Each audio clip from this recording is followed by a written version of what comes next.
আসছি রোগী নিয়ে, একবারে অসুস্থ অবস্থায়। এখন আমরা হাঁটি রোগীকে নিয়ে যাচ্ছি। নাজমুল হাসান স্যারকেও ধন্যবাদ জানাই এবং গুমতি হসপিটাল যারা আছে তাদেরকে সবাইকে ধন্যবাদ জানাই। আসসালামু আলাইকুম, আমার নাম মোহাম্মদ শাহ আলম। আমি 14 গ্রাম মিয়াবাজার থেকে আসছি গুমতি হসপিটাল। আমার দাদা স্ট্রোক করছে, নিয়ে আসছি নাজমুল স্যারের আন্ডারে ভর্তি করছি গুমতি হসপিটালে।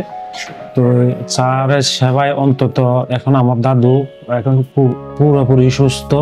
গুমতি হসপিটালে যারা ডক্টর এবং যারা কাজ করে তারা অনেক দক্ষতা পাবে।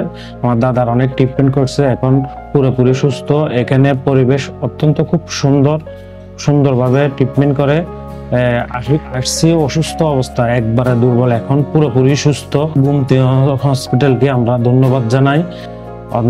আমরা আজকে রিলিজ নিয়ে নিছি, আজকে ডাক্তার রিলিজ দিয়ে দিছে। এখন আমরা চলে যাব আজকে, মানে আসছি রোগী নিয়ে, একবারে অসুস্থ অবস্থায়। এখন আমরা হাঁটি রোগীকে নিয়ে যাচ্ছি। নাজমুল হাসান স্যারকেও ধন্যবাদ জানাই এবং গুমতি হসপিটাল যারা আছে তাদেরকে সবাইকে ধন্যবাদ জানাই।